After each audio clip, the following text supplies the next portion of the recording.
Hello, everybody. Welcome. I'm Hillary with America Outdoors, and I'm joined today by Dave Davies.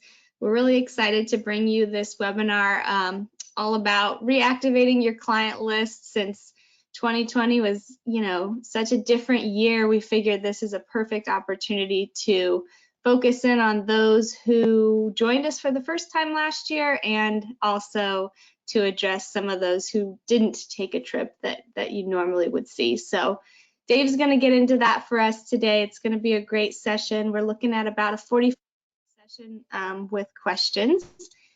Let's see, some quick reminders. We do have some more webinars scheduled for the spring. This is our second of our series. So you can expect some emails about those. We'll be doing one webinar that's going to look at wage and overtime issues for seasonal businesses. We're also going to be doing a diversity and inclusion webinar. The schedule for those is going to be coming out soon, so keep an eye out on your email. Also, I just wanted to mention, if any of you are having operational issues that you would like us to address in a webinar or online meeting format, just let Aaron know or let me know, and we can make sure that we get something like that on the schedule as well. Let's see, if any of you are having internet issues, you can write it into me in the chat box, but most likely the solution is going to be to call in on your phone.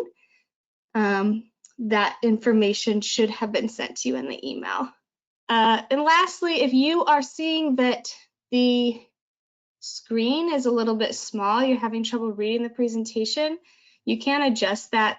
There's a little, like, 3 lines that you can move up and down, and you can make Dave's face smaller if you want to see his screen better. We'll be taking questions at the end of the presentation, so you can go ahead and write them in as you think of them, though. I'm just going to be reading those to Dave when we get to the end, and we will take the questions for about 15 or 20 minutes, so we have plenty of time to address all your needs. And yeah, just write in the question box. If you want to test that out with a hello, go ahead, but otherwise we should be good to go. I'm going to pass it off to Dave, and I'm here if you need me.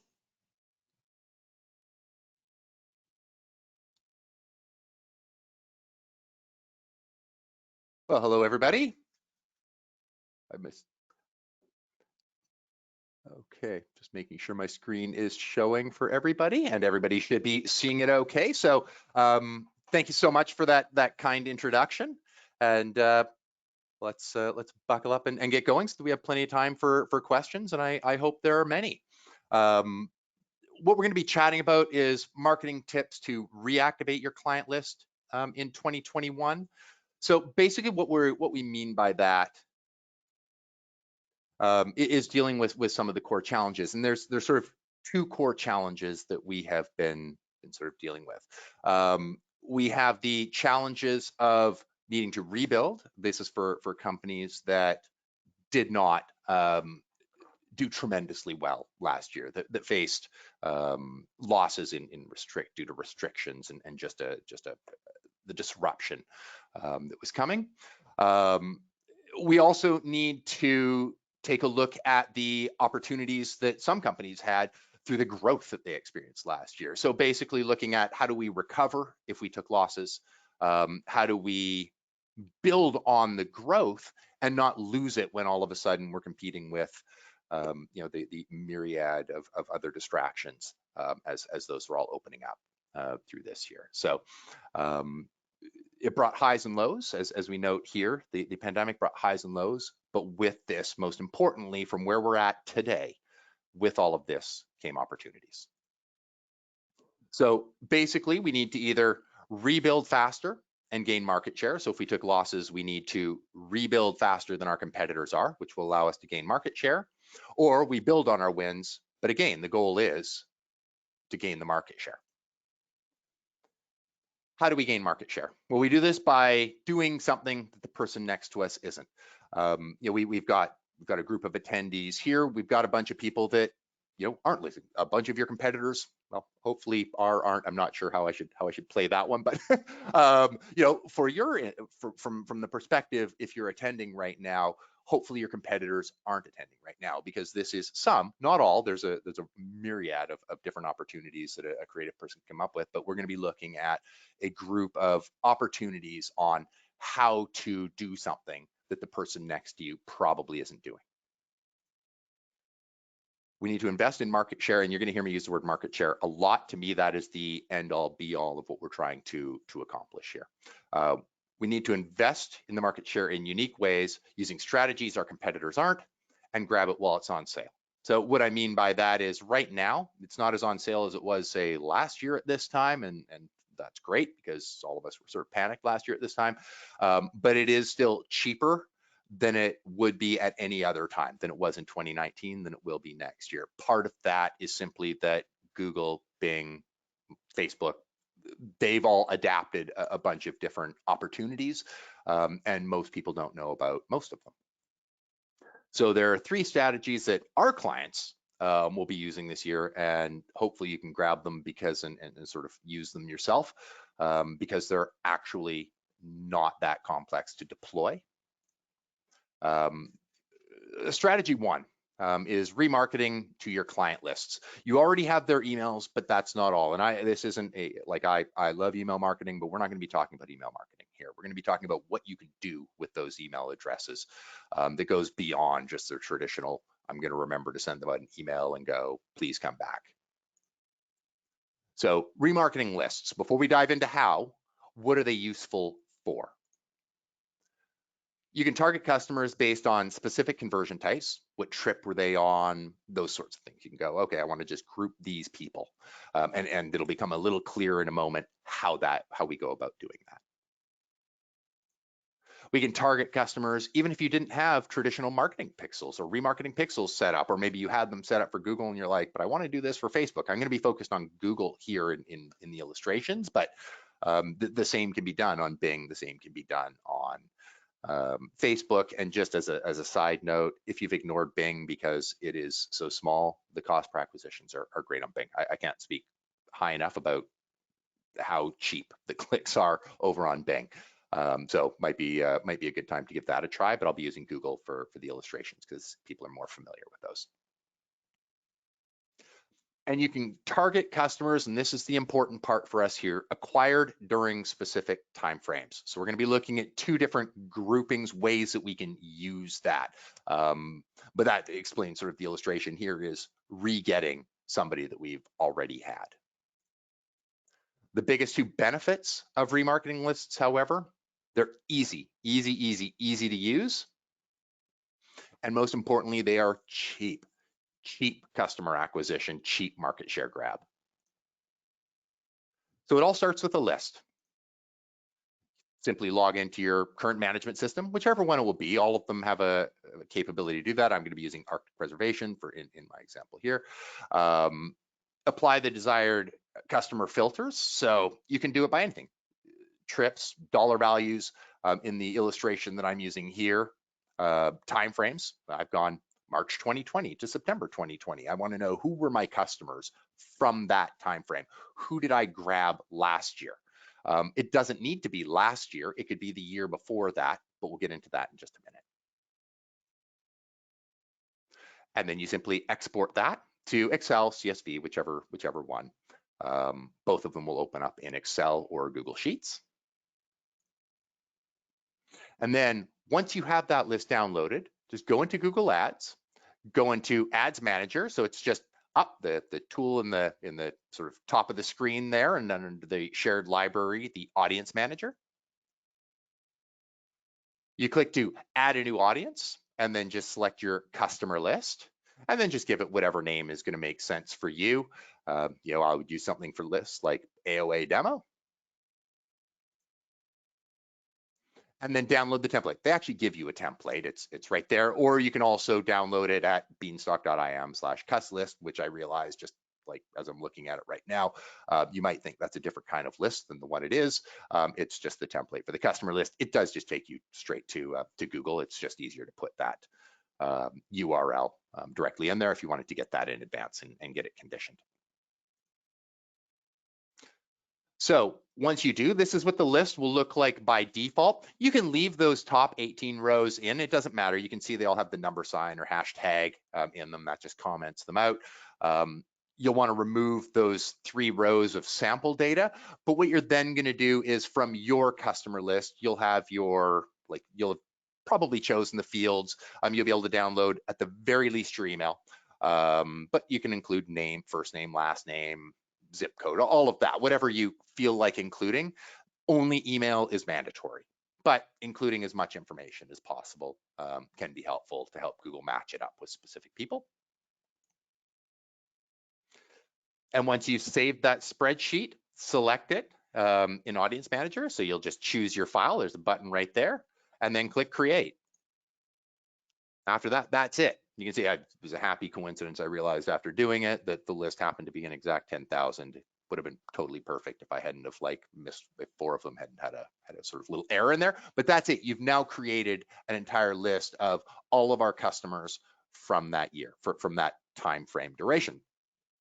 An incredibly valuable thing. Now, something to note when you first start to use it in the back end, like once you log into the back end, and I'll show you how to do that in just a second here.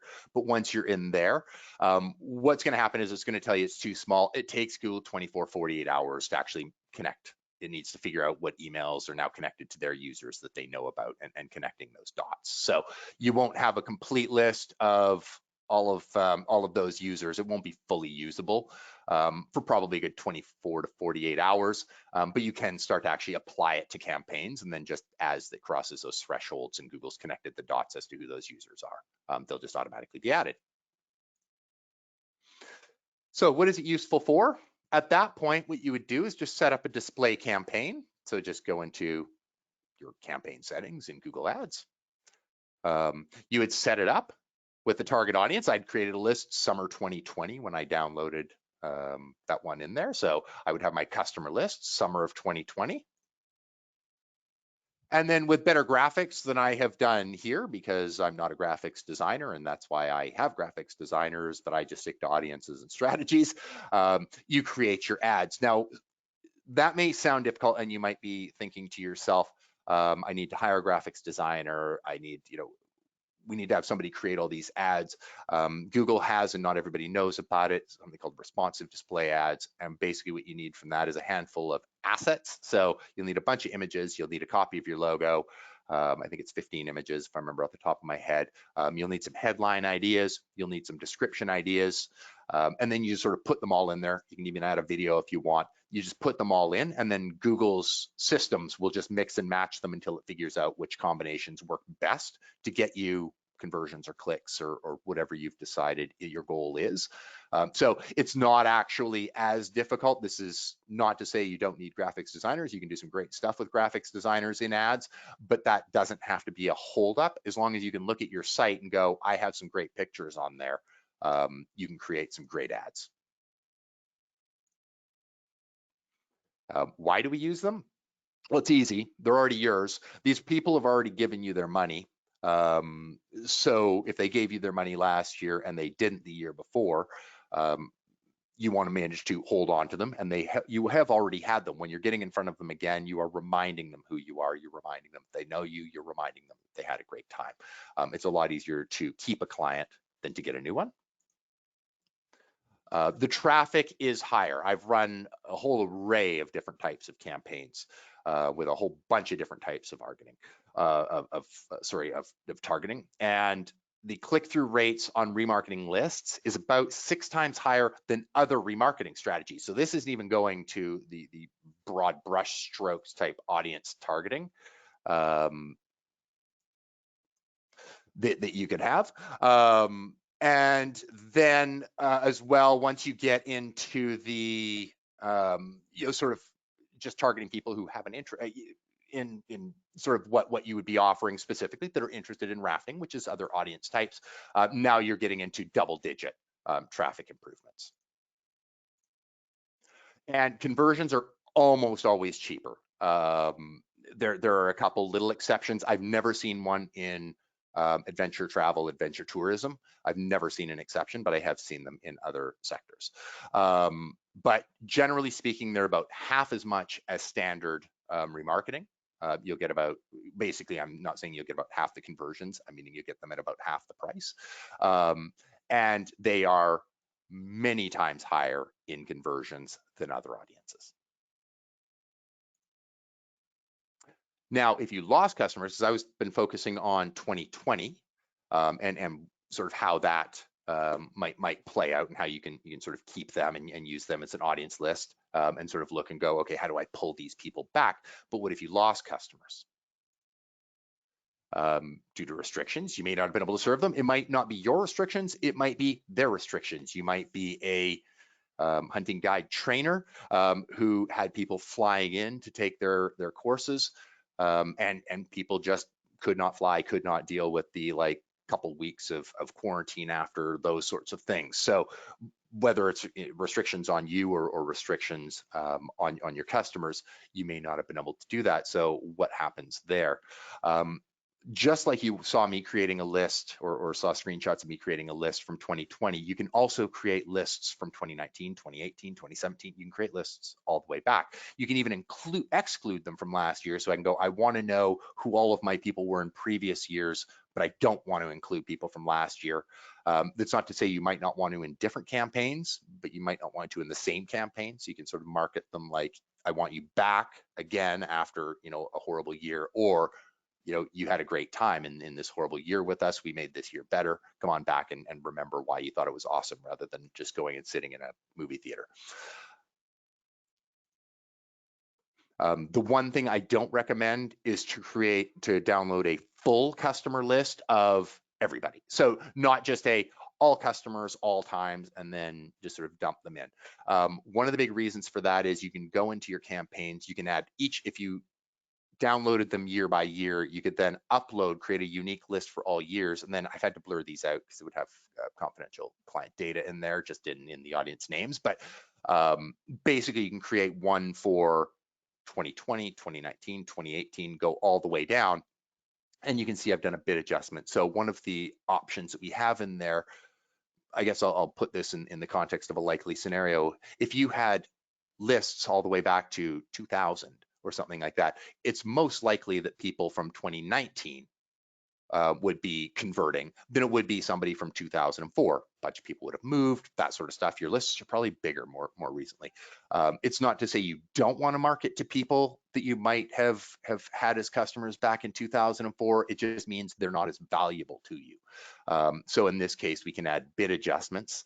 And what that allows us to do is go, for every dollar I'm willing to spend on my top audience, I'm going to spend 20 cents less in the example here. I'm going to drop my bid by 20%. I'm going to pay 20% less for this one. What I generally recommend if you're going that route is just let them all run for a week or two.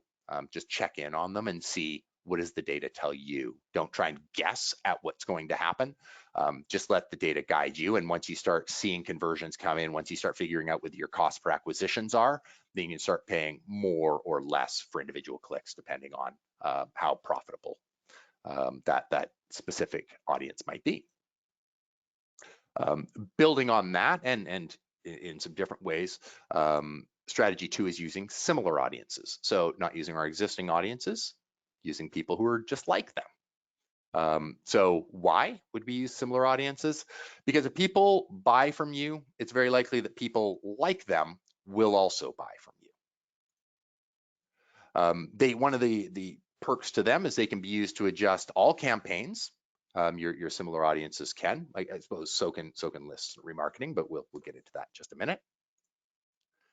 And targeted, they can be cheaper, not always. They're not always cheaper than traditional remarketing, or certainly not cheaper than customer lists, but they certainly lead to a higher ROI than any other non-remarketing audience. So they will not, I'm not trying to state that similar audiences will do better than remarketing. It is easier to keep a client than it is to get a new one. But as far as getting new clients goes, this is one of the cheapest and highest ROI methods you can go about getting them in. So how do we do this? You create a new campaign, or simply head over to one of your existing, this one's actually even easier than the customer lists. You can create a new campaign or head over to one of your existing campaigns and click to edit the audiences. You add similar audiences, and you can see right in your audience list, you have the option how they have interacted with your business, and it's remarketing and similar audiences. They're both sort of grouped together. That's because basically similar audiences are audiences similar to people that have already visited your site. So either all your visitors or customer lists and things like that. And with the list we made in step one, you can now target the people like them. And while Google doesn't give you full information on everything they know, we do know a lot about them, and it's a little creepy exactly how much, but they'll be targeting people who are demographically, economically, location-based, all of these sorts of things similar to the people that convert. So if your conversions tend to come from people in the highest 30% income bracket, Google knows that already. In fact, in some ways they report it, through the Google Ads interface, and they can actually target that specifically for you, and they'll just do that automated. They just understand that audience, and they'll target them specifically, which just makes it such a powerful tool. So as an extra tip, in your search or more general campaigns, because we've talked already till now about targeting those people specifically, but in your search or more keyword-based campaigns, you can add them in, which you can see here is observation mode. Rather than targeting, I've added them in an observation mode into those campaigns. This allows Google systems to use them to learn. So if you've gone with an automated bid strategy in those campaigns and gone, just get me the most conversions that I can, you've now given them this list, maybe your summer 2020 and maybe similar to summer 2020, and you've added those in observation mode. So Google just knows that they can look at it and report on it to you. This allows Google systems to use that information to now gain an additional understanding of how they can adjust things to maximize your conversions or clicks or whatever your goal might be. And it also allows you to do the same, because when you go into your audiences, you can now start to make those adjustments. And you can see with this client here, pet supplies happens to be people who have an in-market audience for pet supplies. I've done those big adjustments up because they convert very well. Their previous visitors do a little bit better, but not as well as pet supplies. But people who want business services, I actually leave those in so that I can reduce how much we pay, because they're not actually prone to convert on the site. And so they do have some conversions. I do want to kind of make sure that they're in the mix, but I want to pay less for them than somebody who might be interested in software, for example. So this allows Google to learn. It also allows us to look in, get some insight into who our people are, and make those bid adjustments to make sure that we're really funneling our ad spend on the people who are most likely to convert. And all of this is quite simple in the Google Ads interface. And tip 3 is marketing right. It's important to remember that people love to see themselves. And this is going to be true whether we are looking at last year and we've made gains, or whether we're looking at last year and we've made losses. There is great insight that we can gain and a great marketing angle and push that we need to take from that. So it all starts in your analytics. Or rather, it starts when you let go of thinking you know your customers. And I understand that we all think we do. I think I do, and then I look in my analytics and go, I don't really understand my customers at all. It's an important step in the process. One of two things is going to happen if you let go of believing that you think you know your customers. Either you will do the research from there and you will verify that in fact you do know your buyer. Unfortunately, that's a horrible thing to realize, because that just leaves you exactly where you are right now. I mean, it's not horrible, it's good, you know your customers, but it doesn't give you any great insight into what's going on, or how you can improve from there. If you are wrong, what you are about to learn is going to give you a lot more revenue. And that, of course, is the goal. This is one of the few times in business where you really desperately hope that you're wrong. So it starts by just figuring out what is your peak season. For most of us, we're heading into it right now, right? Like we'd be looking at, sort of April, May through to, September, October. It does change. You just drop in your peak season into analytics. So open it in, select your date range. I've picked May 1st to September 30th, and then compare that with the previous year. This is true whether you lost ground last year or gained ground last year. This is the comparison that you're going to be doing. Although if you want to see how it happens over time, you can compare last year to 10 years ago if you want, if you just want to like understand a little bit more about how your customers have changed over time. Now you open and explore each drop down. You can see that red box on the left-hand side of the screen here. There's a little arrow beside each, and we'll sort of dive in a little more in just a second here. Open up each one of those arrows and then explore every link that they open up. Some you'll end up figuring are more important than others. It's absolutely true, but you're not going to know until you investigate all of them. So one by one, you're going to be answering key questions like, how were they visiting your site? Was there a dramatic change in how they're using your site? This is going to tell you a lot about who they are, what their motivations are. It's also going to tell you, is your site properly optimized for that specific device? For example, we saw less lift in mobile than we did in desktop, for this client's website. Okay, is that going to hold true? Do we need to make sure that that's our primary focus?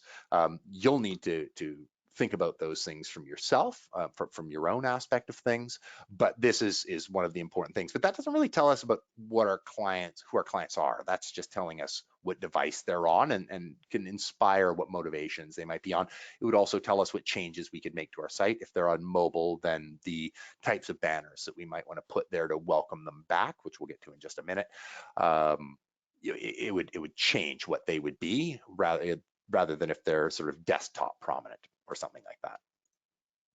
It's going to tell us how their ages have changed. This one can be very, very telling. We're definitely in this case here skewing much younger, and this was over a variety of data points here, but all of a sudden now we still have more people in the 55 to 64, but we've grabbed a lot more of that 18 to 24 age group, remembering that right now we have two opportunities. It is getting back what we had in 2019, and we want to make sure we have those. Even if we had a gangbuster year in 2020, if we lost anybody from 2019, we want to pull them back in. So we lost a bit of ground in the older age group. Okay, can we pull them back in? How do we market them? We've also gained from the 18 to 24. Well, we don't want them to go back. Maybe they were coming on tubing trips or because they couldn't go to the mall, couldn't go to theaters, couldn't go to nightclubs. They were all of a sudden going on rafting trips or kayaking trips or whatnot. How do we manage to pull those back in? That's going to be incredibly telling. Where they're coming from geographically. So that'll tell us a lot about what the new motivations are, and can we pull those groups back in, or was it just a fundamental shift? And then you can also find out some fairly creepy stuff that most people don't know. You can find out what other things they have an affinity for and what they're actually in market for. These can be used on the Google Ads side if you want to actually augment them. But going through these specific elements can tell you a lot about, not surprising, we're seeing things like outdoor enthusiasts in there, but it can tell you a lot about their other personality traits. What other things are they interested in? And how has that grown? It turns out that we have big growth in people who also are in market for home decor, who happen to be visiting a rafting site. Why is that? And what questions can these inspire to us to answer? Remembering, of course, that people want to see themselves reflected in what they're doing. And if this can help us understand who that person is a little bit more, that's going to help us understand how to speak to them and what imagery they're going to need. So why? Well, people do love to see themselves. We all do. That's why we all look in mirrors. That's why we all follow lines of eyesight. That's why we will all look at our reflection when we're walking past a window on the street, just to make sure whether we look good or whatnot. They want to see themselves here. They want to see themselves on the product sort of category pages. You definitely want to make sure that they're seeing themselves on your cart page, because that's where you're going to lose them in a very frustrated way.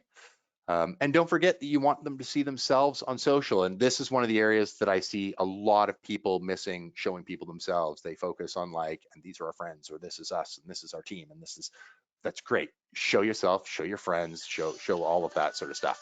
But what you need to make sure you're also doing is understanding who your audience is and make sure that you're actually really showing them.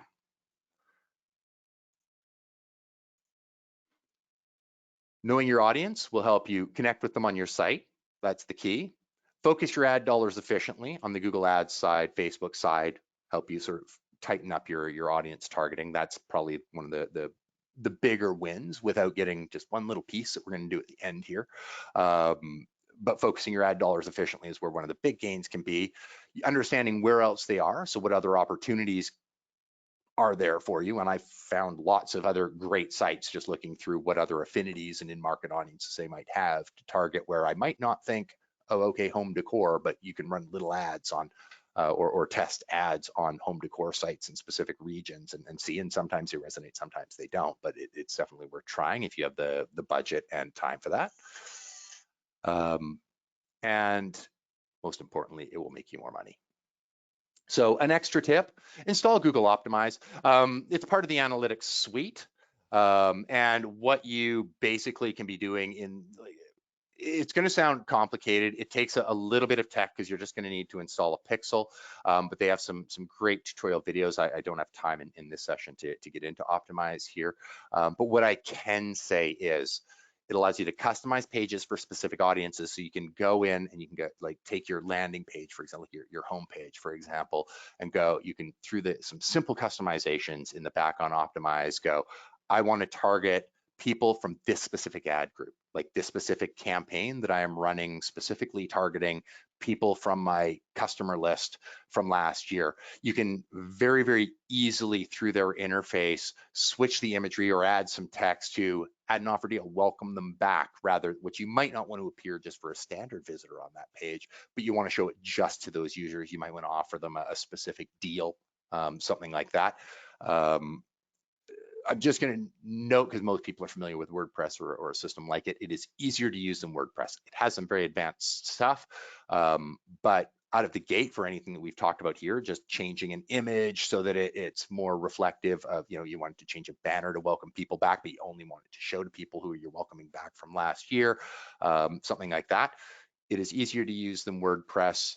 It is easier to target than any other system out there, and the ROI on these minor adjustments that you can make is incredible.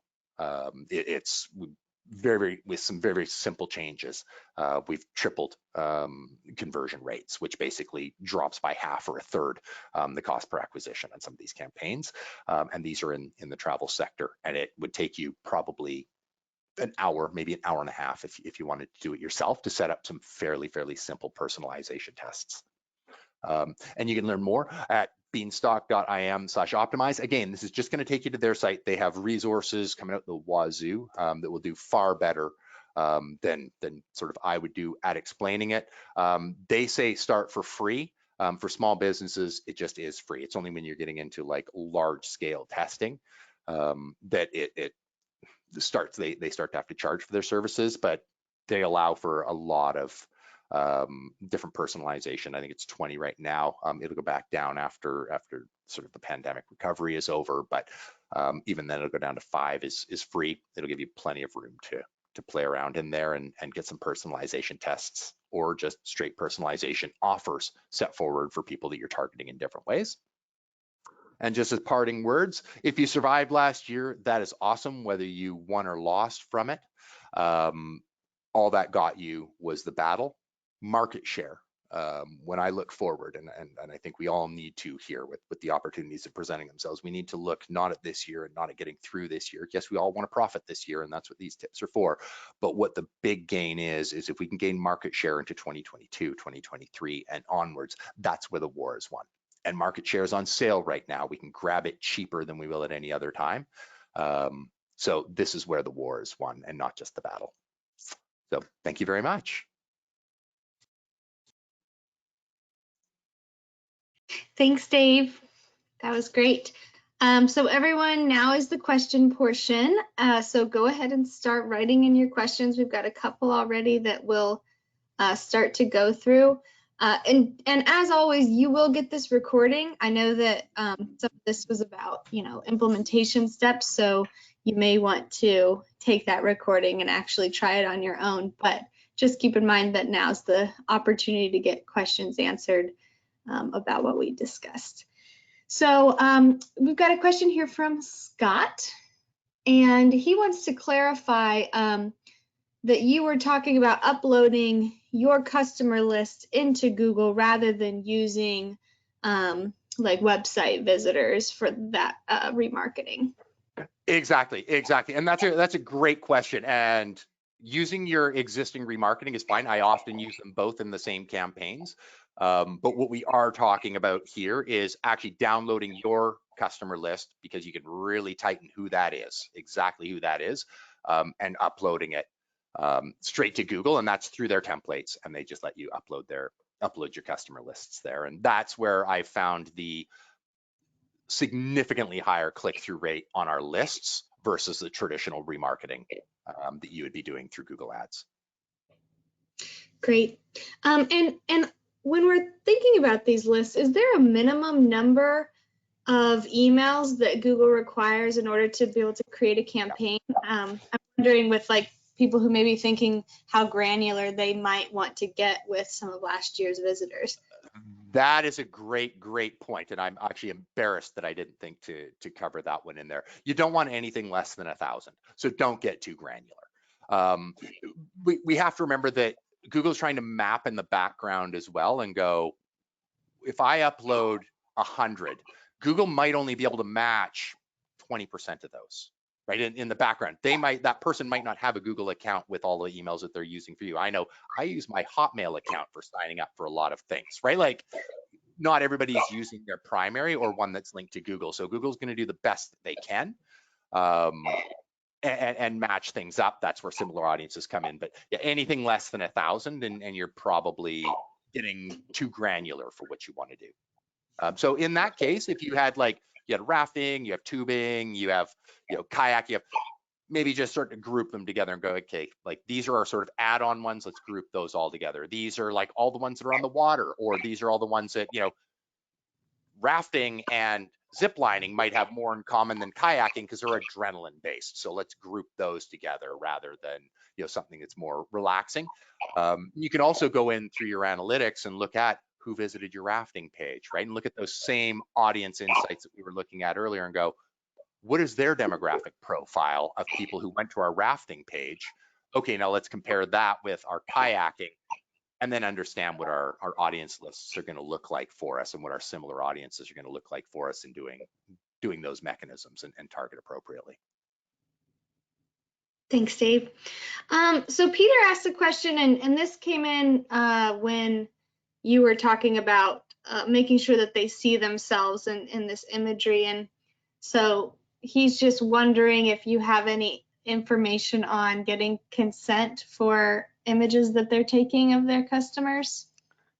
Yeah, that's always a tough one. And there we're getting into, and so I'll go, it depends, which is an absolute typical like SEO kind of answer. We answer it depends for basically everything, but in this case, we're getting into a legal consideration. And so it actually does depend. I will say that will depend on your state. And if you're from not in the States, it'll depend on your province or territory or whatever. That's a great question for your lawyer. And can you be using reviews? For example, in a lot of cases you can use if they posted images on Yelp or they posted images on, your Google My Business, reviews section.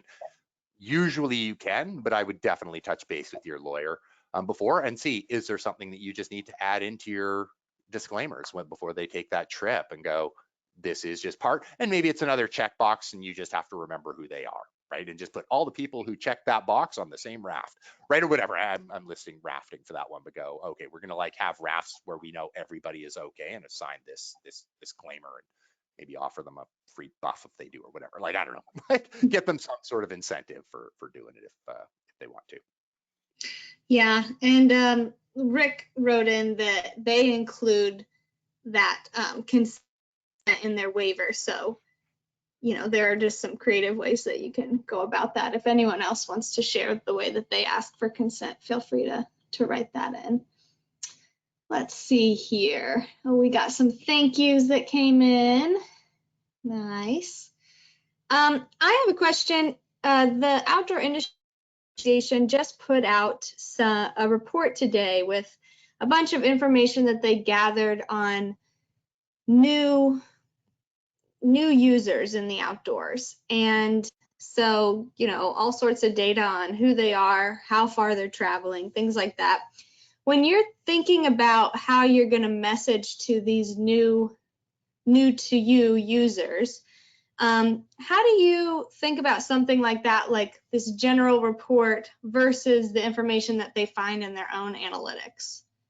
Yeah, and you bring up that's a really, really interesting discussion to have, because people have been completely disrupted right now.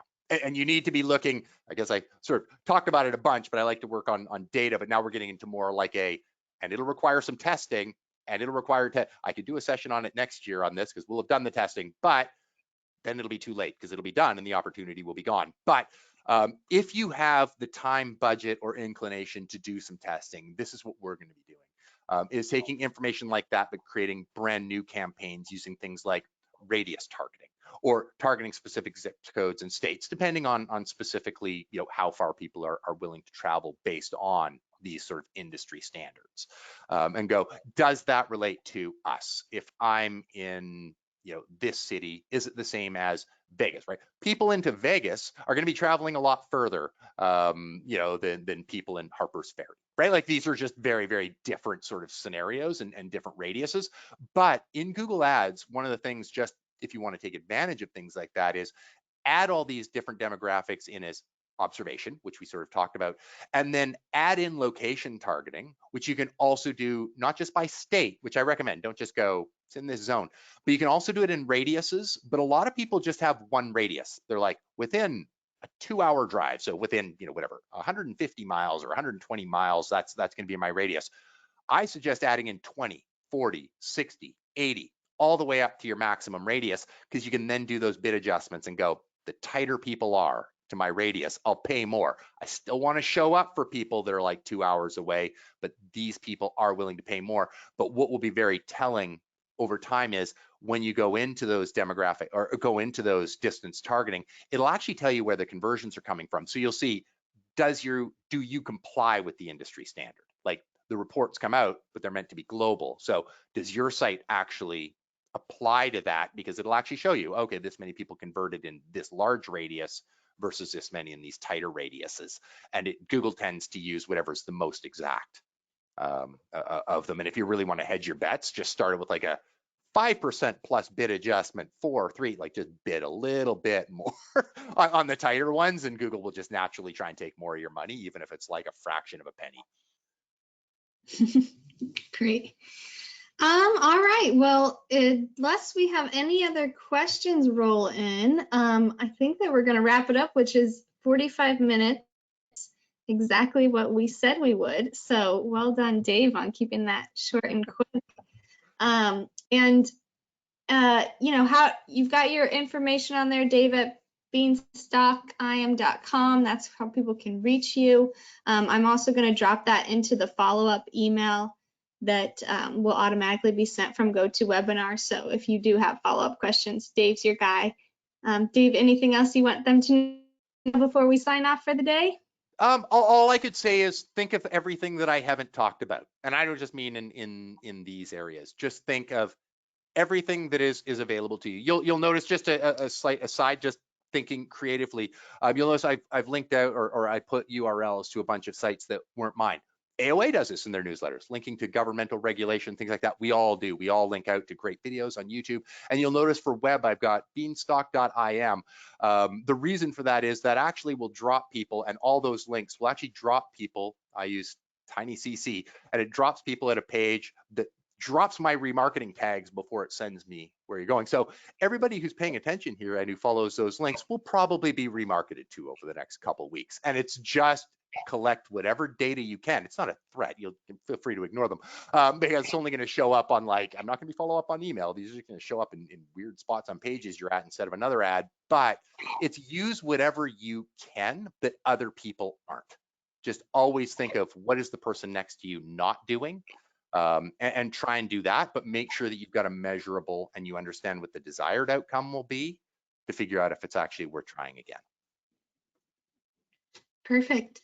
Well, thank you, Dave, so much for your time, and thank you everyone for tuning in. Let us know if you have any follow-up questions, and otherwise we'll see you next time.